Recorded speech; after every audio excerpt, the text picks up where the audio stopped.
This week, submarine commander Matthew McConaughey leads a spy mission against the Nazis in U-571. Journalist Stanley Tucci befriends eccentric Ian Holm in Joe Gould's Secret. And 3 college students cause big trouble by circulating gossip.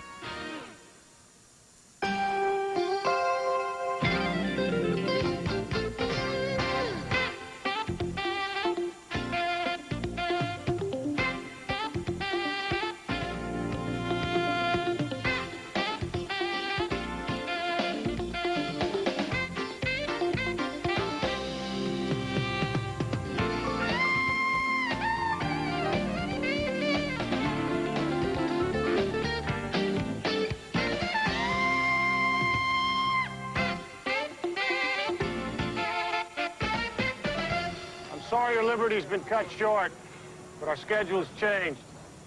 We have 2 hours to get stowed for sea and set the maneuvering watch. The United States submarine is disguised as a German sub and goes to sea in that scene from U-571, one of 5 new movies we'll review this week. I'm Roger Ebert, film critic of the Chicago Sun-Times. And I'm Richard Roeper, syndicated columnist of the Chicago Sun-Times. The mission in U-571 is a crucial one. A German sub is crippled and drifting in the North Atlantic, and the American submarine is ordered to impersonate a German sub, pretend to be a rescue mission, capture the other craft with a boarding party, and bring home the invaluable Enigma machine, which is the key to the German codes that are crippling Allied shipping in the North Atlantic. Matthew McConaughey plays the ambitious lieutenant who unexpectedly finds himself in command of the mission and getting some advice from the chief, played by Harvey Keitel. This is the Navy, where commanding officers a mighty and terrible thing. A man to be feared and respected, all-knowing, all-powerful. Don't you dare say what you said to the boys back there again, I don't know. Those 3 words will kill a crew. There does seem to be a leadership vacuum on board as an unseasoned sailor gets scared stiff and starts screaming orders to contradict the skippers. It's attack, it's coming right at us, do something. Tell the shut up, Rabbit, ignore him. Do something. It's gonna strafe us, Robin, it's coming right at us, it's far enough, do something. Acknowledge me, Stephen Parker. Now, Rabbit, shoot him. Parker, I order you do not fire that weapon. Get your finger on that trigger. Behavior like that looks like a court-martial offense to me, but it's just a scene that plays and is forgotten in a movie where self-contained thrills replace a larger story arc. The young skipper has been told he must be prepared to risk the lives of his men, and when the crunch comes, he's ready. You can reach it, and you will. And you're gonna close that valve. I can't. Don't you go in, please, God. U-571 has all the standard submarine scenes, including the one where the crew cringes as depth charges explode closer and closer. Step away from that bulkhead, Mr. Hirsch. Shockwave from one of these explosions could snap your spine.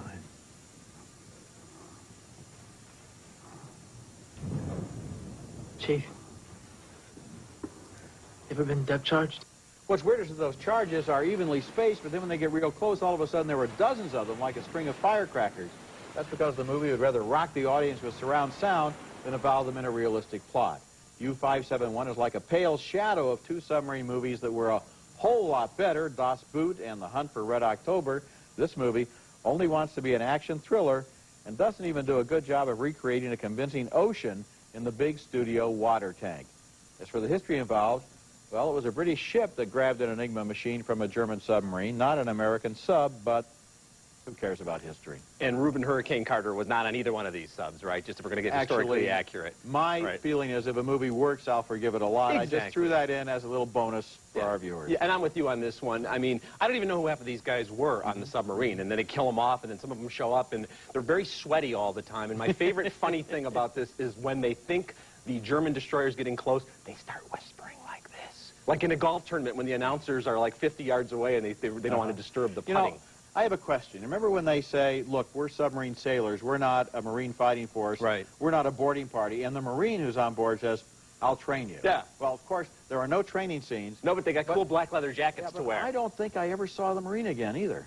No, he got killed, I think. Well, that's before one he of the did the problems. training, right? You don't know. There's too many people here. And Harvey Keitel is in there, and Matthew McConaughey, who I didn't really believe was very forceful. So people, when they disappear, we don't even care. And then the scenes where the rubber rafts are going back and forth, you can tell that that's a backlot tank. And there's one scene where a particular character looks like he's about to drown, Yeah. and I swear it looked to me like he was standing on the bottom of the tank. It didn't look like he was deep enough to really He was be bending drowning. his knees. He was bending his knees. The subs were pretty cool, but you're right. None of this was believable, and we just didn't care about these people. You got it. All right, next movie. Our next movie is Love and Basketball.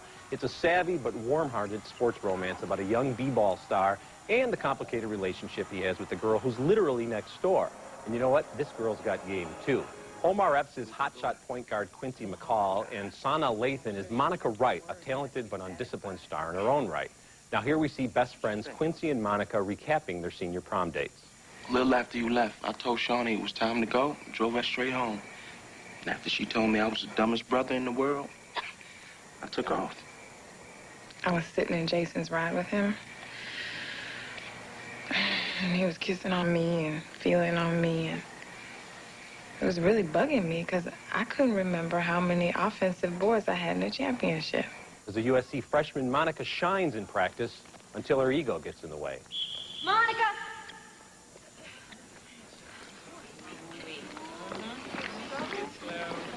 Well, you're so busy posing, your man just scored. Now, Quincy's also at USC, and even when he and Monica aren't on the court, basketball is the catalyst for their relationship. I score, you strip. You score, I drop something. Give me the ball.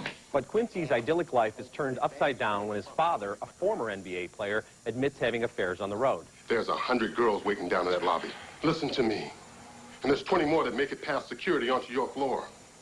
And the boldest one is right there at your front door. And after a while, man, it just becomes part of the game. That's Dennis Haysbert as Quincy's father. He's one of the many terrific supporting roles in this family drama. But the primetime players in Love and Basketball are Epps, who I found smart and believable, and Sana Lathan, who is an absolute sensation. She's strong, she's lovely, and she's really the main reason I had such a crush on this movie. Love and Basketball has as many cliches as a Dick Vitale pregame show, but I still liked it a lot. Or I really liked it. You know, what I liked about it the most is that it doesn't end with the final shot of the big game. Right. It's a sports movie that is not about how any particular game turns out.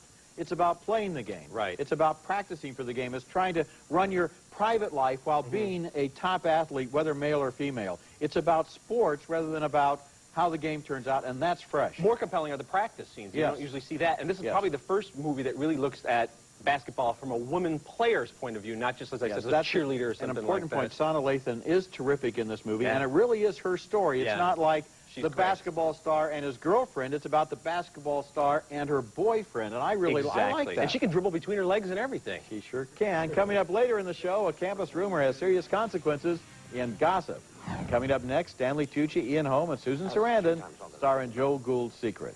If you published oral history, you might become someone who people know. Oh, is that what it's all about? Where are you living now, Joe? Oh, flop houses mostly.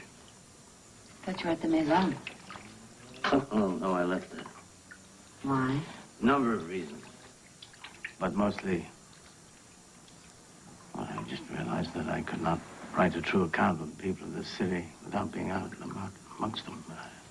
A Greenwich Village painter played by Susan Sarandon is one of many friends of a strange, brilliant, homeless man named Joe Gould, who claims to be writing a million-word oral history of New York. He's played by Ian Holm in Joe Gould's Secret, a quiet and haunting film that's about writer's block in more ways than one. Stanley Tucci directed this movie based on a real story and stars in it as Joseph Mitchell, who was a staff writer for The New Yorker and became fascinated by this colorful, charismatic, and frustrating street character. And then all of a sudden, the idea for the oral history occurred to me. I would spend my life in the city, listening to people and writing down whatever I heard them say, no matter how boring or dull or idiotic or... Like, where the hell's our lunch? Joe Gould became famous in Greenwich Village in the 30s and 40s. Here he crashes the meeting of a poetry society that isn't up to his standards. My Religion by Joseph Ferdinand Gould. In the winter, I'm a Buddhist. In the summer, I'm a nudist! Mitchell writes a New Yorker article about Gould, and readers send Joe donations to help him support himself and continue the oral history. I could send you the letters at the Minetta, or I could bring them down there a couple of times a week, if that's what... They don't like me then. Tucci and Holm create an edgy rapport here. They're friends and rivals, but where exactly is the oral history, and will anyone ever read it? The only history is wrapped in oilcloth.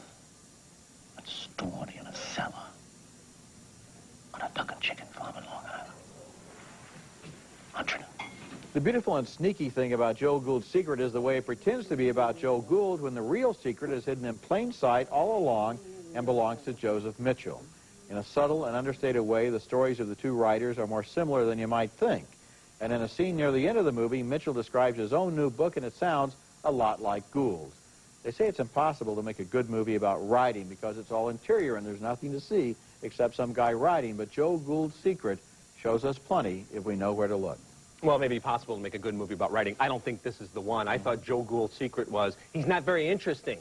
I mean, when he does make his big appearances at these parties and he tells these poems, or he doesn't really intrigue me. I don't find him to be that interesting of a guy at all. Joe Gould has one note, and Joe Gould is basically... He's a bum. He's a bum. Okay, the movie is about Joe Mitchell. Well, it didn't seem that way to me. About why he's interested in Joe Gould and how Joe Gould influences him and how, in a way, he gets Joe Gould's disease. But I don't see Mitchell changing. I don't see Stanley Tucci's character changing. I do. I really think it's a story about Joseph Mitchell, and I think that he's a very subtle and quiet and closed-in guy who's been beaten up on by his father, something Gould spots right away, and who is compensating with this entire act that he puts on at the New Yorker. I don't know. It didn't work for me on any level like that. Okay. All right, coming up next, we've got beautiful people telling ugly stories in gossip. Oh, hey, I had an idea for Goodwin's paper. I think we should start a rumor. What you mean on purpose? Yeah, why not? We're good at it. Three devious but darn good-looking college students decide to spread a rumor in gossip, a juicy thriller that looks like an extended MTV video crossed with an episode of Matlock. Now, Lena Headey is Jones, a Jennifer Beals lookalike who's rooming with the handsome Derek, who's played by James Marsden, and they've got a sidekick named Travis, played by Norman Reedus. As part of a class project, these attractive nitwits trash the reputation of a beautiful socialite, and their rumor mushrooms into a wild campus legend within hours. Apparently, she and Bo were up in one of the bedrooms having sex during the party. I mean, I thought the line on her was like, no sex. Not that I judge that. I mean, a lot of girls are doing this whole chastity thing now. Fine. I just have to say I was surprised. Well, yeah. I mean, everybody heard within days after she got here that she wasn't putting out. Kate Hudson is the poor little rich girl who begins to wonder if boyfriend Joshua Jackson really did take advantage of her. Well, did you tell somebody that something happened? Naomi, I don't need to lie about sex. Well, then tell me. What happened? Now, when the rumor leads to accusations of serious crime, Jones decides it's time to come clean. We have to tell somebody. You and me. I can't do this alone. Maybe it'll just blow over. It's not gonna blow over. Gossip lacks nutritional value, it's wildly implausible, but I still found it to be a campy hoot with a soundtrack that really rocks. Unlike The Skulls, another ridiculous college thriller featuring Joshua Jackson, Gossip has no aspirations to be taken seriously, so we're able to sit back and enjoy the music, the cool visuals, and these great-looking actors. I found this to be classic trash. The only thing I disagree with is your theory that The Skulls was meant to be taken seriously. But apart from that, oddly enough, although I agree with your assessment of this film, I do not give a thumbs up. And I'll tell you why. All right. The ending, to me, was like a kick in the face. I thought it was just a cheap shot, a trick, basically, that really frustrated me as an audience member because I was so much involved in what appeared to be the story of the film. That's only if you're taking the first part seriously, that you're going to be fooled by the ending or let down by the ending. I mean, the ending is just part of the game. I don't think this is a movie about let's have a really good, clever ending that's going to fool the audience. If a movie is going to tell me a story, I'm going to sit there and more or less think that's the story it's going to tell me. But you enjoyed 90% of this movie. Well, I enjoyed it enough that I was really angered by the ending, and I felt that with a different ending, they would have had a pretty decent movie. So people should just go to see it and leave at the 10-minute mark. 3 minutes. Even the last 3 minutes is what you don't need to see. Okay. Next movie, and our next movie is a real sleeper named Pups. And this one had trouble finding distribution. It's still having trouble because it's about a kid with a gun. And in this post-Columbine period, more movies like this, and there might be less violence in high school, I believe, but that's a real complicated idea, and society is looking for quick fixes. The movie stars Cameron Van Hoy and Misha Barton in spontaneous, convincing performances. He's a kid who found his mother's gun, was walking to school with his girlfriend, and decided on the spur of the moment to stick up a bank. Now, he's in a hostage situation. We play with guns. What are you surprised they want to play for? Hey, we're not playing. Yes, you are. Your kids think you're playing a video game or something. It's not your fault. Man, I know the difference. What's interesting is that every hostage is a quirky individual with his or her own agenda. Burt Reynolds plays the FBI agent in charge, and the kid knows how to talk to him because he's seen stuff like this on TV. I get anything I want, so you kill me or I get away. I don't want to have to kill you, kid. You don't have to kill me? Don't kid me, okay? I mean, you're killing yourself. What do you smoke for, huh? Everybody knows smoking gives you cancer, but you do it anyways. The kids enjoy being the center of TV coverage and demand and get real-life MTV personality Kurt Loder for an interview. You know, what do you like about him? That he's not afraid of anything. Stevie, what do you think of Rocky? I mean, I love her. We're going to get married on the internet. You're in that, Chunky. I mean, even though the average marriage only lasts 2 years in America. Well, they'd be divorced by 15, be back on the market. It wouldn't be too bad. See, Rocky and I, we're like swans, you know. We get one mate for life. Those kids, of course, are in way over their heads, recycling lines they've heard on TV and trying not to really deal with the trouble they're in. Pups has some rough edges, and the Burt Reynolds dialogue is written all wrong. He's a troublemaker, not a negotiator. But the two young actors are free, natural, and convincing, and this movie is a scary and perceptive portrait of the way cliches of guns and violence have trickled down into the minds of children. It's strange that an anti-gun movie like this would be too controversial to get a wide release, while, of course, routine action movies can joyously glorify guns, and they can open everywhere. Anyone who thinks Pups is a bad influence just doesn't get it. It's not a bad influence, but I disagree with you about the kids. I didn't think they were good at all. Oh, really? In fact, I saw them kind of looking off camera sometimes. And I mean, in a movie like this, if the child actors don't do the job like young Haley Joel Osment did in Sixth Sense, it doesn't work at all. And she's holding the gun like this, and you know, they could just reach out and grab it from her. I never believed for a second that these two kids... The kid in particular, the young kid, when he's looking around, it's because he's looking around, because there are cameras on him and there are people looking at him.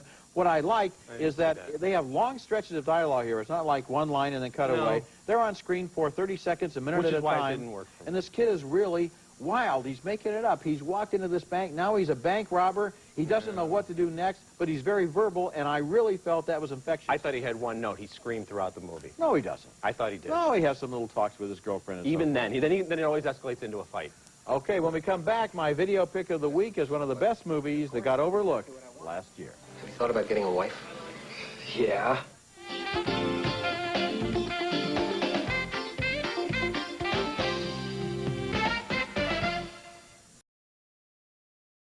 Roger Ebert in the Movies Video Pick of the Week is brought to you by Nestle Raisinets. At the movies or at home, Raisinets.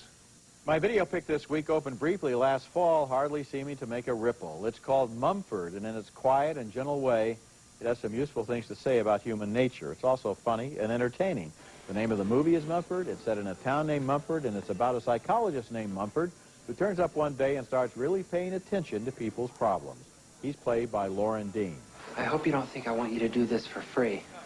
Just because we're going to play it like we're friends doesn't mean I won't pay you like a doctor. I understand. I have a lot of money. You know how much money I've got? Don't tell me, because I'm not going to tell you what I've got. I've got 3 big ones. I'm impressed.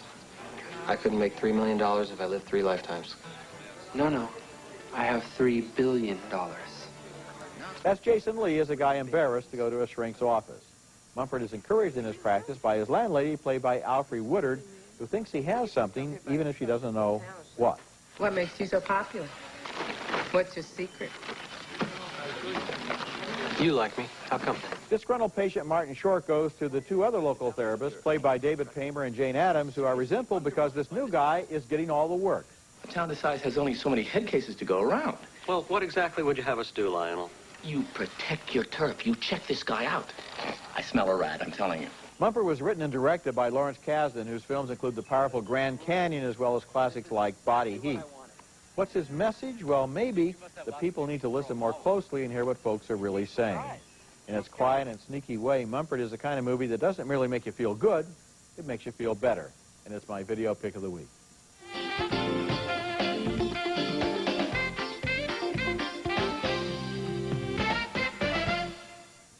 Now let's take another look at the movies we reviewed on this week's show. 2 thumbs down for U-571, starring Matthew McConaughey. It's heavy on action, low on insight, shaky special effects. 2 thumbs up, though, for Love and Basketball, a sweet story with wonderful performances by Sana Lathan and Omar Epps. We split on Joe Gould's secret. I thought it was Joe Mitchell's secret, but it was a secret to Richard, why I liked it. We split again on Gossip. Richard liked it as a guilty pleasure. I thought the ending was like a kick in the face. And finally, another disagreement on Pups. I admired the performances of these two young bank robbers, but Richard thought the kids, as actors, were in over their heads. So we're going with Love and Basketball here, although you like Gossip. I know you do. I liked it to the degree and in the way that I liked it, but not enough to recommend it. My second annual Overlook Film Festival plays next week at the University of Illinois in Urbana-Champaign. The website is ebertfest.com. You can hear our reviews, Richard and myself, at ebert-movies.com, part of Go Network.